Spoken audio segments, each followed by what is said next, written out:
harus jaga sterilan alatnya. Oke, saya masukkan ini.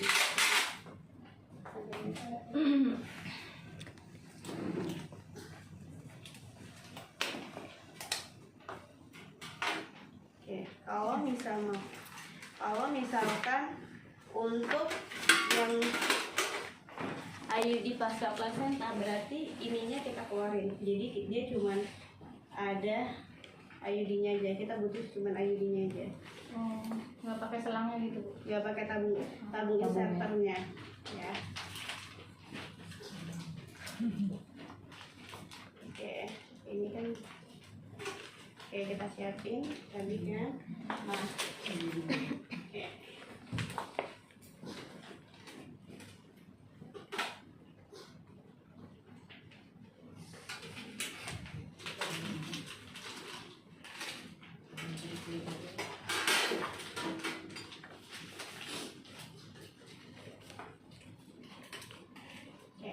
Berarti di sini harus ada asisten karena untuk memegang signalnya ya Bu ya.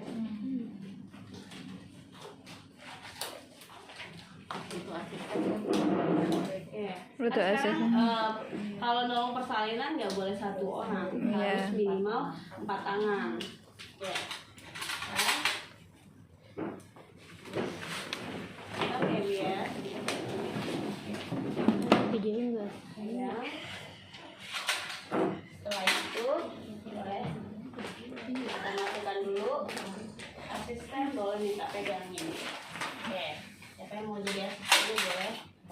Oke, kita jepit porsinya. Kalau misalkan yang pemasangannya biasanya kita pakai tanah kulum buat jepit porsinya. Tapi kalau misalkan yang post placenta kita pakainya klem ovum atau klem teliuterin. Nah, kita jepit porsinya. Ke angka 12, boleh di angka dari angka 11, 12 ataupun 1 di antara itu. Lalu kita masukin IUD-nya. Oke. Masukin IUD-nya. Jadi kita masukin IUD-nya pakai ini. Kita di sini kita ambil IUD-nya pakai klem ovum yang panjang. Ambil. Oke, masukkan. Kalau misalkan ini boleh ininya kalau sudah masuk dibuka. Oke, udah baru ini boleh dibuka. Nah, ya tahu. Nah, sambil kita masukkan. Nah, masukkan. Ini kan harusnya porsinya ya.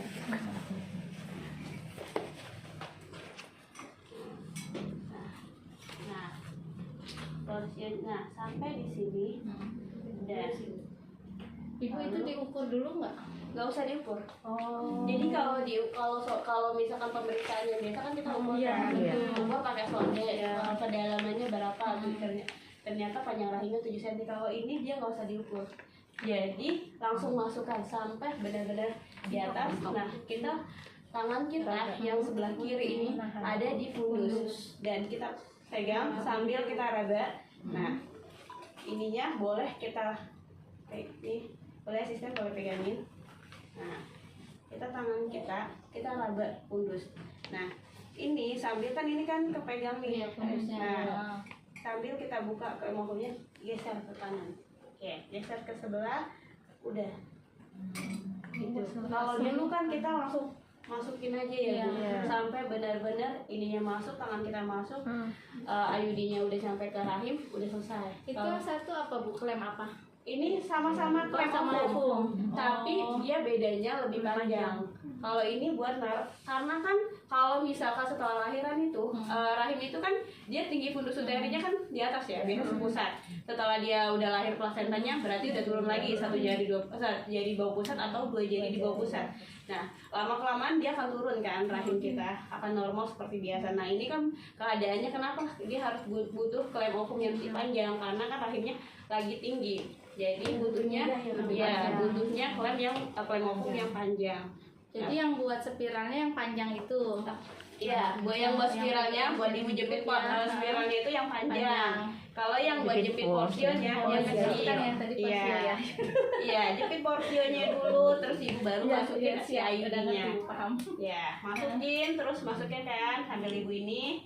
Nah, kalau udah ya lepasin di sini. Nah, terus ibu sambil pegang pundusnya. Nah, ini dikeluarin, udah selesai. Terus boleh nanya nggak Bu? Apa? Misalkan nih si porsionya itu kan kita nggak tahu dia kecil atau enggaknya ya kan. Biasanya kan kecil kan kita kan pakai mini tuh Bu. Spekulu? Iya, bukan IUD-nya biasanya. IUD-nya, iya. Nah, makanya di sini dia ada khusus Bu. Jadi khusus untuk IUD post placenta. Jadi udah terbaru nih sekarang nih. Walaupun si porsio itu pendek gitu ya. Pendek ataupun kecil ya, ataupun panjang besar kan Ibu ya. Nggak masalah. Berarti nggak sembarang ya Bu. Jadi khusus untuk IUD post placenta dia lebih panjang. Nah, nanti kita boleh potong benangnya itu di sini sedikit.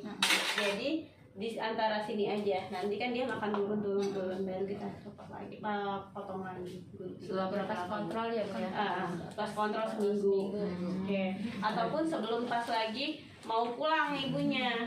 Kan kadang tapi kan masih 2 jari bawah 2 jari postpartum. Jadi otomatis kemungkinan benangnya masih sama. Walaupun ada hecting nggak jadi masalah Bu? Nggak kalau ada hecting. Nah kalau misalkan ada hecting berarti kan kita harus hectingnya harus diinin dulu kan Bu ya. Harus kita kan yang urgency dulu. Jadi kalau ada hecting nggak mungkin kan kita langsung masang IUD. Tapi kita harus takutnya perdarahannya aktif. Terus ibunya kalau misalkan dia perdarahan otomatis dia kehilangan cairan kan. Berarti harus cepat. Berarti kalau kayak gitu berarti ibu mendingan hecting dulu baru ibu pasang IUD-nya. Pokoknya sebelum 48 jam itulah ya. Kalau misalkan mastiin itu IUD-nya nggak akan turun lagi karena kan udah pasti nanti kalau masa nifas itu kan ada keluar stolsel, keluar darah nifas, dikhawatirkan kan dia akan turun. Oke, ekspulsi kan dia bakalan turun. Jadi kan kita kalau misalkan ngecek IUD kan kita bisa raba ya. Benangnya ada nggak? Tapi kalau misalkan benangnya panjang, otomatis kan harus kita potong lagi. Kita bisa lihat aja dari inspekulo dia keluar nggak sih dari itunya. Kalau nggak keluar nggak usah ibu apa-apain, cukup potong aja benangnya. Ngerasa ganggu nggak ibunya? Ya. Pokoknya kalau udah sampai dia udah 6 minggu postpartum berarti kan dia boleh benangnya itu 3-4 cm. Kalau ini masih panjang setelah post placenta, karena kan dia makan turun kan dari TFU2 jadi bawah pusat lama-lama sampai sifisis, kan pasti benangnya itu akan pasti turun. Jadi itu akan dipotong sama kita. Ya. Jadi setelah pemasangan IUD-nya selesai, benangnya itu ya udah dibiarin dulu. Iya, dibiarin dulu aja, karena kan dalam teori evolusi uteris kan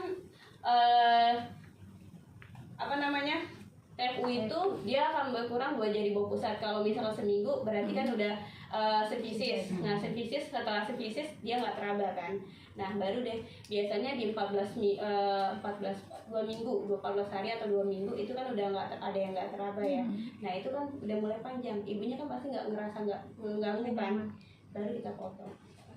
Berarti ketika kontrol ulang ya kita motong. Kontrol ulang 7 hari kan biasa kan kalau IUD itu biasanya kontrol ulangnya 7 hari.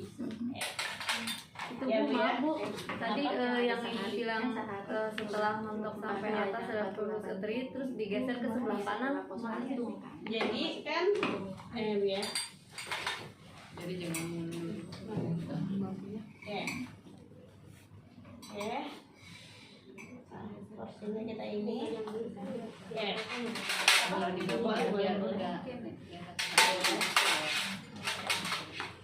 ini kan tadi saya masukkan ya. Nah masukkan kan seperti ini nih, masukkan lurus. Nah buat ini biar ini aja dia ke samping biar lepas saja. Kalau ini takut ketarik dia ke bawah. Jadi kita tarik ininya ke samping. Kalau ke bawah takutnya ketarik sama kita, makanya dia ke samping. Baru kalau udah lepas, udah. Jadi ke kanan dulu Iya, ke kanan baru kita lepasin si klem ovennya. Ya.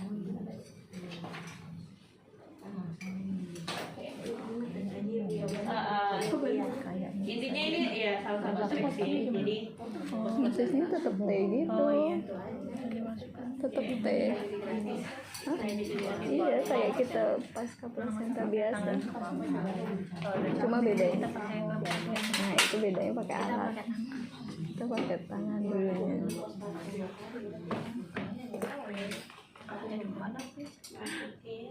Berarti minta tuh kayak nah ini kan kayak gini, dia lebih gampang. Dia ketarik tadi. Iya. Kalau di posisi lurus takutnya ke seberang ke bawah. Iya, ke bawah malah. Nah, ini dia. Makanya kita sambil pegang juga ya. Bu, kan udah masuk oksila, udah masuk metil, kalau kurang dari 24 jam pengerjaannya itu nggak ada tingkat kesulitan yang spesifik gitu. Itunya rahimnya sudah Menutup. mulai ya, Bu, ya. Jadi sudah mulai nutup. Jadi kalau misalnya sampai 48 jam, kalau dalam teorinya dia masih bisa longgar. Jadi nggak masalah, walaupun kita tadi udah masukin ergometrin, udah masukin oksitosin kan, nggak masalah, Bu. Jadi kalau berdasarkan penelitian 4 sampai 48 jam itu nggak masalah, tingkat ekspulsinya masih rendah. Nah, kalau misalkan post placenta itu tingkat ekspulsinya makin sangat rendah lagi. Jadi dia lebih bagus daripada setelah dari post placenta. Jadi dia kalau yang post placenta dia lebih kecil lagi resiko untuk ekspulsinya. Nah, baru setelah itu 6 minggu. Yang 6 minggu itu tetap masih pakai IUD yang itu, Bu. Kalau ini enggak, ini kan untuk biasa ya. khusus post placenta aja. Yang kurang dari 48 jam. Yang IUD biasa Ya, karena kan rahim ibu sudah mulai mengecil, udah turun juga TFU-nya ya. Berarti kondisinya udah kayak ibu yang biasa. turun ya, Bu. Turun ya. Ya. Sekarang kita masuk ke sebelumnya ada yang mau tanyain lagi, Bu? Kalau syarat lainnya, Bu, yang selain post placenta misalnya kondisi bersalinnya si ibunya. Kalau misalkan ini post placenta, IUD post placenta, yang penting ibunya tidak ada indikasi gawat daruratan. Kalau misalkan dia ada indikasi gawat darurat, kita tunda aja, karena kan dia nggak urgent kalau untuk pemasangan IUD. Bisa dilakukan nanti sebelum 48 jam atau 6 minggu masih bisa dilakukan. Kan ini nggak wajib ya, Bu ya. Jadi kita lihat juga kondisi pasiennya. Kalau memungkinkan baru kita pasang. Kalau tidak memungkinkan atau ada permasalahan kebidanan yang lainnya, mendingan kita nggak usah pasang dulu ya. Jadi dilihat lagi kondisi ibunya.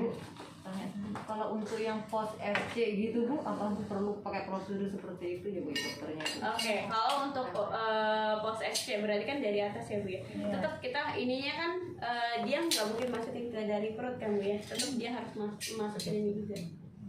Kalau mau masukin, jadi kan sekarang itu kenapa sih nggak boleh pakai tangan, karena itu akan meningkatkan terjadinya infeksi pada rahim ibu. Nah, makanya sekarang semuanya pakai ini ya. Perlu antibiotik nggak? Kalau di sini sih antibiotik itu boleh, tapi kan antibiotik itu nggak harus ya, Bu ya. Kalau misalkan dia dicurigai infeksi, baru kita kasih antibiotik, sebaiknya nggak usah. Jadi nggak harus dikasih antibiotik. Bu, izin tanya, kan kalau misalnya yang sakit, dokter Objin biasanya kalau udah selesai sesar itu pakainya bukan yang ini tuh, masih pakai yang OHT itu nggak apa-apa, Bu? Nah ini kan yang terbaru, Bu. Baru pelatihannya baru tahun 2022 ini. Kemarin udah ada satu Ibu Rahmadayanti, kalau Ibu tahu kan Ali Jenjang masukkan Ibu Rahmadayanti, baru Ibu Rahmadayanti yang melakukan pelatihannya. Nah, baru dipaparkan ke dosen-dosen APNUS. Nah, kayak gitu ya, Bu ya. Jadi emang baru banget, Bu.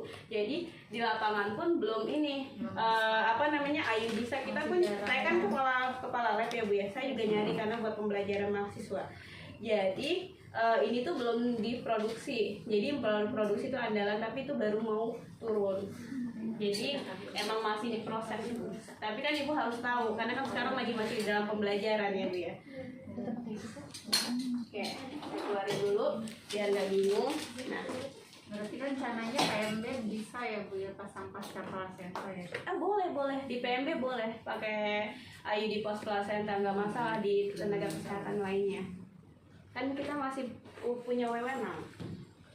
Oke, sekarang Bu, jadi perbedaannya itu Bu yang pos plasenta yang terbaru sama yang sebelumnya itu apa ukurannya? Panjang benangnya. Jadi dia ini semuanya ini 40 cm, dia sama ini. Kalau ini kan kecil ya Bu ya, nah segini. Sama Plymouth yang dulu. Sedangkan kalau yang sekarang itu panjang. Berarti hanya ukuran benangnya yang beda ya, Bu? Tapi untuk IUD-nya sendiri? Bentuk ukuran IUD sama sih. Nah kayak gini Bu, dia lebih panjang. Jadi lebih kelihatan ya Bu. Karena kan dia tadi temponya masih ada 2 jari di atas pusat ya, di bawah pusat. Andalan apa Bu? Tipe-tipe ininya ada. Tipenya saya kurang paham sih Bu. Nanti pasti akan kelihatan ya. Kalau yang biasa kita gunakan TCU 380A. Kalau yang bagus lagi Novate ya Bu ya sering pakainya. Oke, sekarang kita masuk ke daftar pilih karena Ibu akan dilakukan ujian berdasarkan daftar pilih. Oke. Buka daftar pilih. Bisa dibuat ya. Ini udahan dulu.